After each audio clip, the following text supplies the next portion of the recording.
This is Listening Point, Chapter 3, The Cabin. From the very beginning of our adventure with the Point, we had dreamed of someday having a little cabin tucked back in the pines, a place where we could come to on a moment's notice without having to bother with food and equipment, a simple shelter where we could just move in, spend a few hours, a night or two, or, if in the mood, even a week. An outpost away from the phone and interruptions.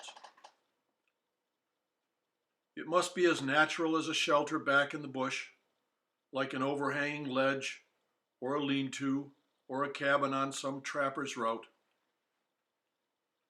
We would carry water from the lake, cut our firewood, do all the things we would have done in the wilds, and when we went to sleep at night, we wanted the feeling we were still close to the out of doors and that the cabin was not merely an extension of our house in town.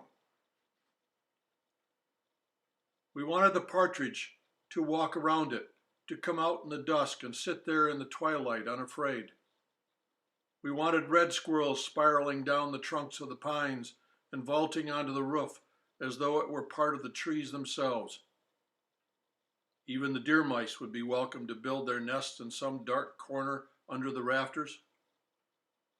The chickadees would be part of it, and the soft warbling notes of the whiskey jacks, and the calling of the loons on the open lake. The wind and the waves and all the sounds of the night would be there.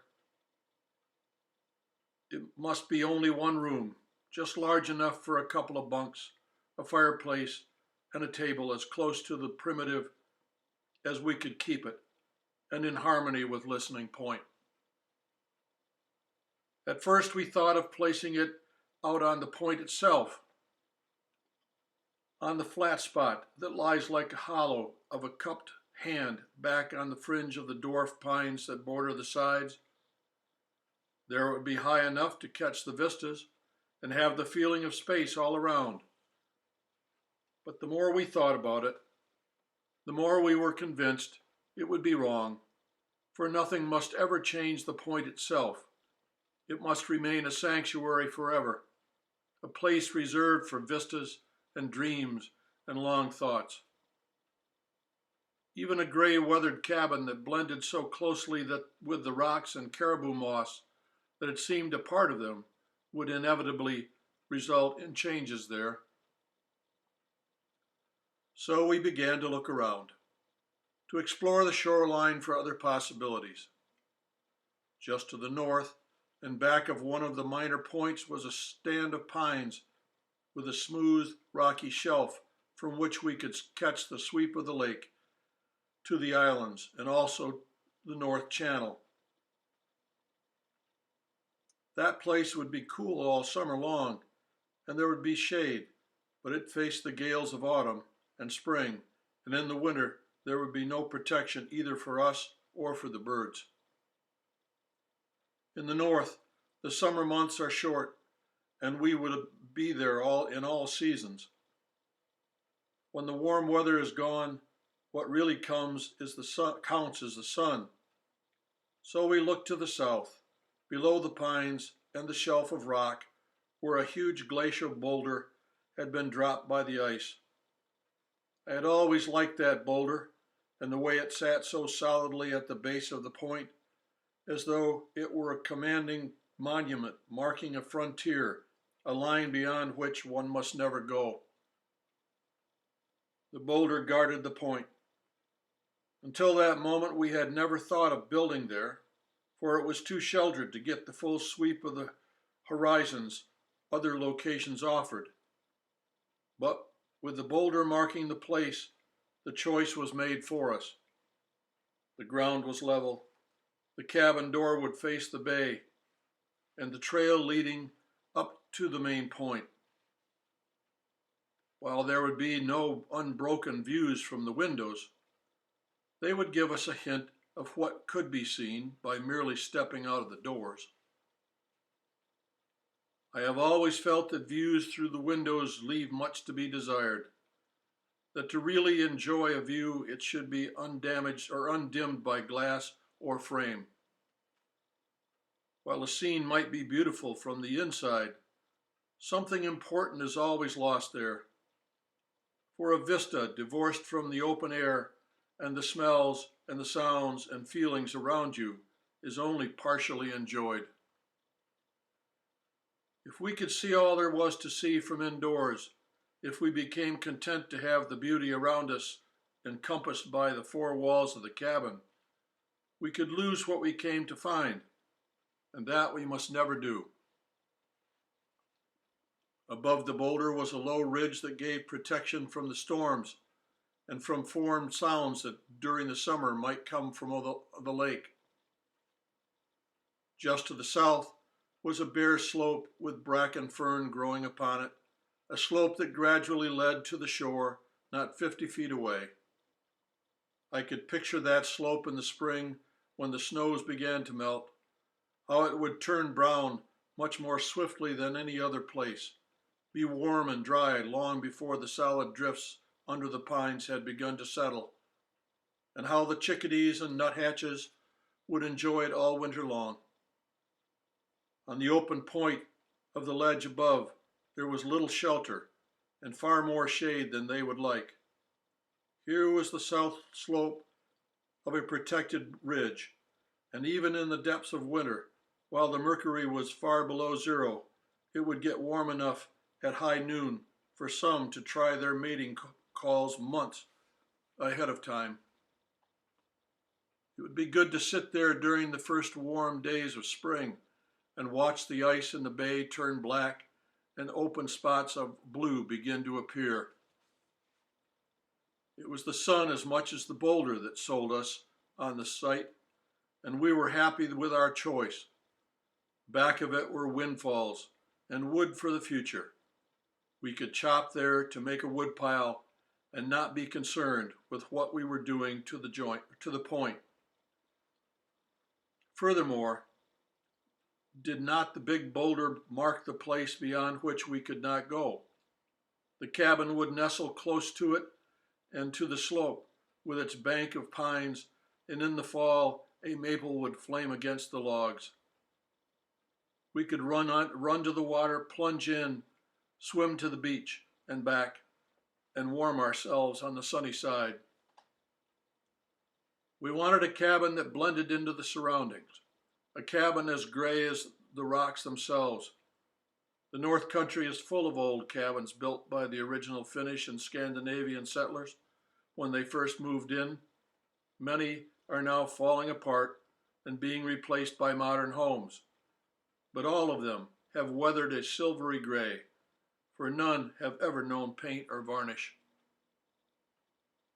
If we could find one of these cabins back in the clearings below the canoe country, one that was still sound, we would buy it, take it down log by log, and bring it to the point.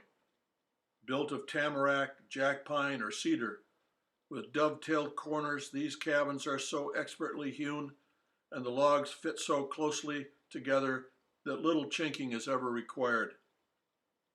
The result of centuries of building in Europe's north. They were designed to keep out the bitter winds.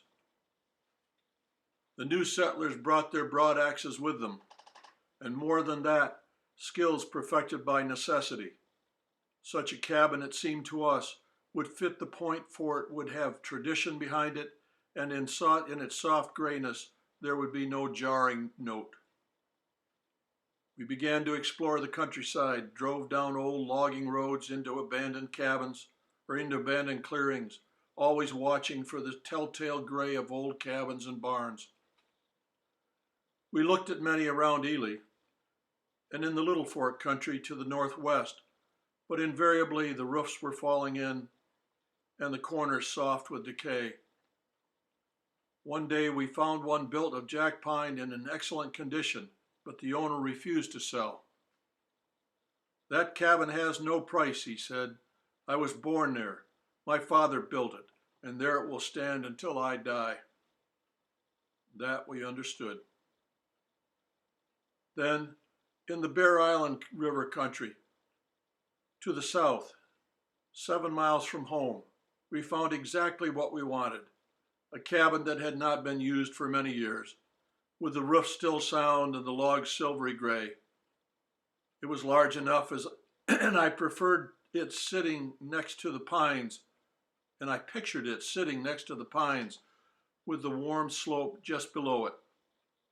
I approached the owner with caution, but to my joy, there was only one question. Why would anyone want to bother with an old-fashioned building like that? I tried to explain, and that day came into possession of a cabin that met all of our requirements.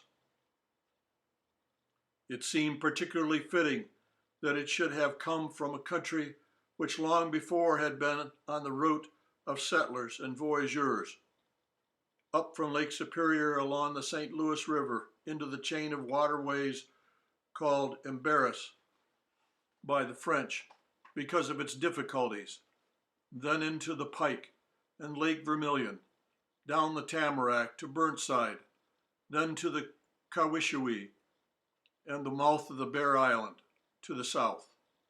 Now, one of these old cabins would follow the voyageurs, the settlers, and the loggers, would find a resting place at the end of their trail.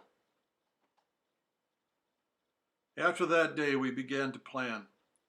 It would be some time before the cabin could be moved, time enough so we would know exactly how it should be before the actual rebuilding. A door must open toward the point, and perhaps another to the south. 2 windows would face the beach, and 2 more the north. There would be 2 bunks and bookshelves above the windows, all along the 4 walls. We would build a sturdy table from an old dead cedar nearby, and benches from a pine. Birch pegs would do for hanging clothes and equipment.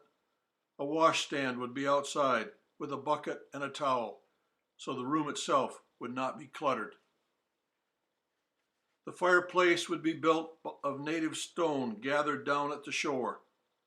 We would build it ourselves out of the same rock that made up the point, so it would blend into its background of greenstones, granites, and schists that were all around. It would be no higher than just above the peak of the roof, be broad and low, but the draft would be good because the winds would sweep from one side of the point to the other.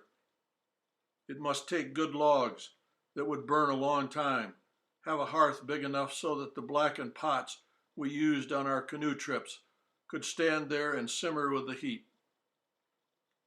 We could bake bannock there, and the old cooking outfit would feel right at home.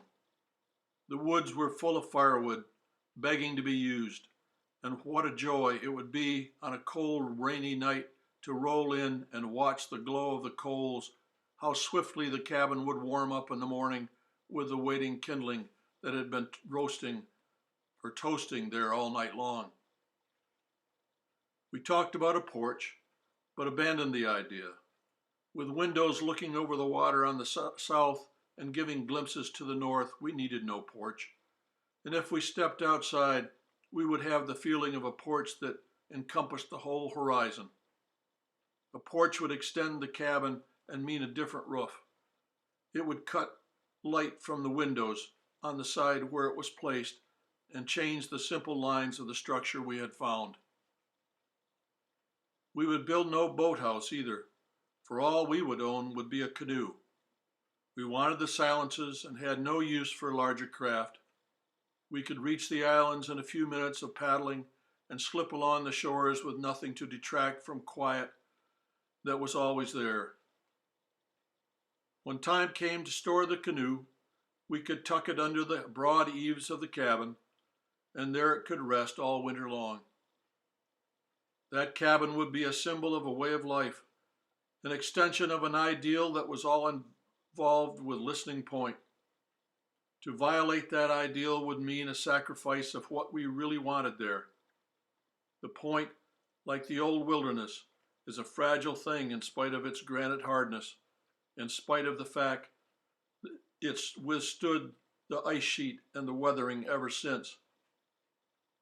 It would be a part of the North, part of the wilderness, and within it would be the simplicity The stark beauty and reality of the forests of northern Europe from which it came, in those hand-hewed logs with their tight morticed corners that through the centuries have made existence possible there, was a sense of belonging in a harsh and forbidding land. This would never lose, for the North is the same wherever it might be.